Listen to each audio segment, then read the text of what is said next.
సుమన్ టీవీలో మీ personal and business promotions కోసం కింది నెంబర్కి కాంటాక్ట్ చేయండి. నమస్తే అండి, నా పేరు రవికాంత్ అండి. నేను ఒంగోలు పొగాకు వేలం కేంద్రం వేలం నిర్వహణ అధికారి అండి. ఇంతకుముందు ఆల్రెడీ పంట వేసే ముందు పంట నియంత్రణ గురించి మాట్లాడుకున్నాం. అయినప్పటికీ కూడా మార్కెట్ సిచ్యువేషన్ కూడా కర్ణాటక మార్కెట్ సిచ్యువేషన్ కూడా అంత అనుకున్న రీతిలో ఉండదని చెప్పి మాట్లాడుకున్నాం. ఇప్పుడు దానికి సంబంధించిన ఒకసారి చూసుకున్నట్టయితే 23-24 సంవత్సరంలో మనం బ్రైట్ రేట్స్ 235 రూపాయలతో స్టార్ట్ చేసి యాజ్ ప్రైస్ ఇంక్రీజ్ అవుతా పాటు 362 రూపాయల దాకా పోయాము. లో గ్రేడ్స్ 180 రూపాయల దగ్గర స్టార్ట్ అయ్యి 280 రూపాయల దాకా పోయాము. 278 వరకు 19 పైసలు వ్యాపించింది.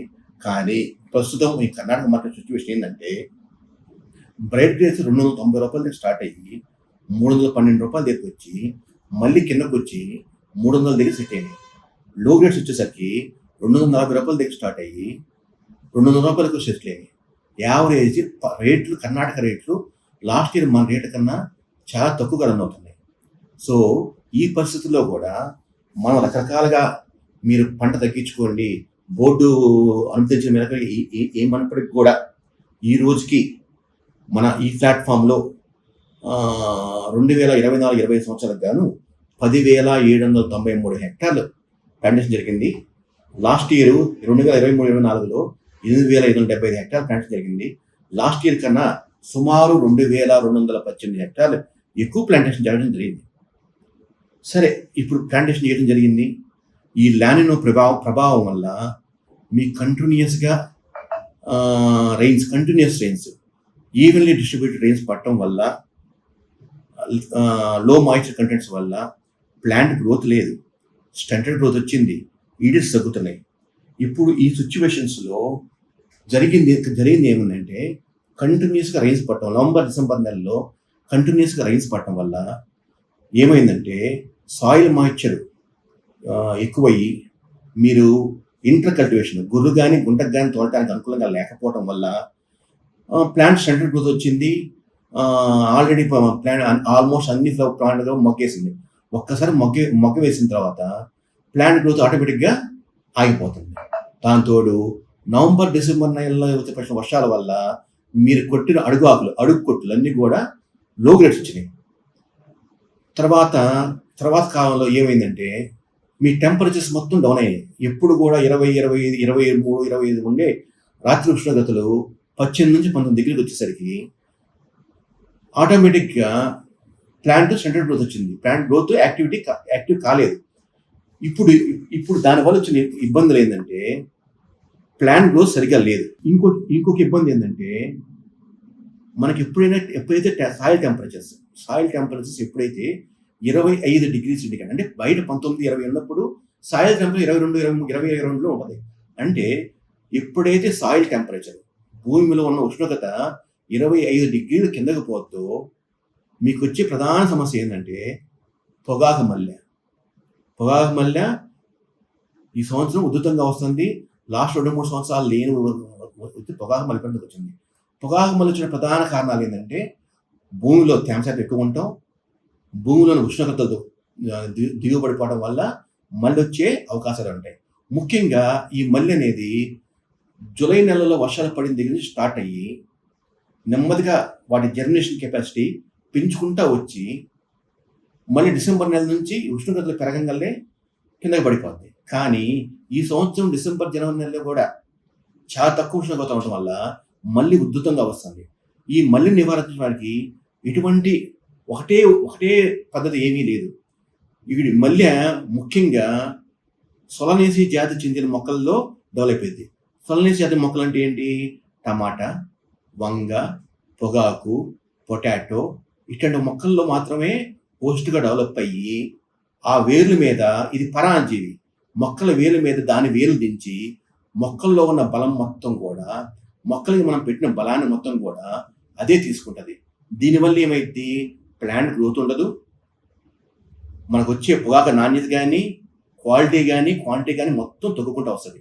దీనికి నివారణ చేయవలసింది ఏంటంటే, ప్రస్తుతం ఉన్న కండిషన్స్లో చేయాల్సింది ఏంటంటే ఉన్న మల్లెని పీకివేసి దూరంగా తీసుకెళ్ళి దాన్ని తగలబెట్టడం కానీ, నాశనం చేయడం కానీ చేయాలి. కానీ మన రైతులు తీసుకొచ్చి గట్ల మీద వేస్తున్నారు. ఈ గట్ల మీద ఉన్న ఈ పొగాకు మల్లిని మేకలు తిని మళ్ళీ పొగాకు చేలోకి పోయి మళ్ళీ అక్కడే ఆ విత్తనాలు వేయటం వల్ల మళ్ళీ అవుతుంది. ఈ పొగాకు మల్లికి ఉన్న విశేష లక్షణం ఏంటంటే ఒక్క మళ్ళీ 5 లక్షల నుంచి 12 లక్షలు విత్తనాలు చేసిద్ది. 12 సంవత్సరాల దాకా కూడా అది భూమిలో దానికి అనుకూలమైన వాతావరణం వచ్చే వరకు కూడా బతికే ఉంటుంది. అనుకూలమైన వాతావరణం ఏంటి? భూమిలో తేమ శాతం పెరగడం, సాయిల్ టెంపరేచర్ 20 డిగ్రీల కంటే తక్కువ రావటం. దీనికి మనం చేయగలిగిందల్లా ఏంటంటే దీనికి ట్రాప్ క్రాప్స్, దాన్ని ఆకర్షించే మొక్కలేను, ముఖ్యంగా మినుము, పెసర, నువ్వు, ఈ జొన్న, ఈ చెట్లు వేసుకున్నట్టయితే అన్సీజన్లో ఈ ఉన్న దాంట్లో ఉన్న విత్తనాలు వీటికి అట్రాక్ట్ అయ్యి మొలకెత్తి చచ్చిపోతాయి. ఎందుకంటే వాటి మీద బతికే అవకాశం ఈ మొక్కలకు లేదు కాబట్టి కంపల్సరీ కూడా నెక్స్ట్ ఇయర్ ట్రాప్ కాప్గా, అంటే మధ్యలో అన్సీజన్లో మీ కంపల్సరీ మీ పొగాకేసే ప్రతి చేనులో కూడా జొన్న కానీ, మినుము కానీ, పెసర కానీ, ముఖ్యంగా నువ్వులు ఇక్కడ అలవాటు ఉంది. లాస్ట్ ఇయర్ చాలామంది వేయలేకపోయారు, అందువల్ల ఈ సంవత్సరం మళ్ళీ ఎక్కువకి వచ్చింది. నువ్వు పంట వేసినట్టయితే ఎక్కువగా ఈ మల్లి ఉద్ధృతిని మీరు పొగాకు వేసే చేనులో తగ్గించుకోవచ్చు. ఇంతకుముందు సంవత్సరాల్లో కొంత ఏరియా పొగాకు వేసేవారు, మిగతా పంట కంది కానీ శనగ కానీ వేసేవాళ్ళు. ఈ శనగకి ఎక్కువగా రేట్లు లేకపోవటం, బాగా లాభదాయక నిలబడటం, ఎక్కువగా పొగాకు పంట వేయటం వల్ల గత 3 సంవత్సరాల నుంచి ఈ పొగాకు మళ్ళీ విత్తనం అనేది బాగా డెవలప్ అయ్యింది. కంపల్సరీ ఈసారి మీరు పొగాకు వేసే చేనులో పంట మార్పిడి చేయాల్సిన అవసరం ఉంది. ఈ పంట మార్పిడి ఒకటి, ఈ నువ్వులు వేసుకోవడం ఒకటి, ఈ మల్లిలు పీకేసి డిస్ట్రాయ్ చేయడం ఒకటి, ఈ పనులను చేసినైతే కొంతలో కొంత వచ్చే సంవత్సరం ఆ మల్లి వృద్ధిని తగ్గించగలరు. లేకపోతే రాబోయే 5-6 సంవత్సరాలు ఇదే వాతావరణాలు ఉంటుంది. వాతావరణం వల్ల మళ్ళీ వచ్చే అవకాశం ఉంది. కాబట్టి రైతులు కంపల్సరీ ఉన్న పొగాకు మల్లిని పీకేసి విత్తనాలు రాకముందే వాటిని డిస్ట్రాయ్ చేయాలా. గట్ల మీద వేయద్దు. ట్రాప్ క్రాప్స్ వేసుకోండి. ఏంటంటే నువ్వులు వేసుకోండి అన్సీజన్లో. తర్వాత పంట మార్పిడి చేయండి. ఈ సంవత్సరం పొగాకు వేసింది, నెక్స్ట్ ఇయర్ శనగో లేకపోతే మినుమో, మిర్చియో వేరే అలాంటి మిగతా పంటలు వేసుకోండి తప్ప పొగాకు వేయొద్దు. తర్వాత వీలైనంత వరకు ఈ సంవత్సరం పొగాకు వేసిన దాన్ని మళ్ళీ ఉద్ధృతంగా వచ్చిన చేలని 2-3 సంవత్సరాల దాకా ఆ చేలో పొగాకు వేయకుండా ఉండటం మంచిది. తర్వాత నెక్స్ట్ ఇయర్ మొక్క పెట్టే ముందు చివరి దుక్కిలో 1 ఎకరానికి 500 కేజీల వేపపిండిని కానీ కలిపి చల్లినట్టయితే ఈ మల్లి ఉద్ధృతిని ముఖ్యంగా తగ్గించవచ్చు. ఈ మల్లి ఉద్ధృతి ఎక్కువైతే మీకు వచ్చే దిగుబడులు దొరుకుతాయి, వచ్చే పంట నాణ్యత తగ్గిద్ది, మంచి కలర్స్ రావు, మన బ్రైట్ మీడియంలో పర్సెంటేజ్ తగ్గిద్ది. కాబట్టి ఈ మల్లి ఉద్ధృతి ప్రస్తుతం మేజర్ సమస్యగా ఉంది. కాబట్టి మీరు దీని పట్ల ఇప్పటి నుంచి తగు జాగ్రత్తలు తీసుకున్నట్టయితే నెక్స్ట్ ఇయర్ ఈ పొగాకు మల్లి ఉద్ధృతి తగ్గించడంలో మీకు సహాయపడగలదు. ముఖ్యమైన నేను చెప్పింది ఒకటి, వేరే పంటలు వేయండి. ఆ పొగాకు తీసిన దాంట్లో ముఖ్యంగా నువ్వు చేసినట్టయితే కొంత మల్లి ఉద్ధృతి తగ్గిద్ది. ఉన్న మొక్కలను తీసేసి నాశనం చేయండి.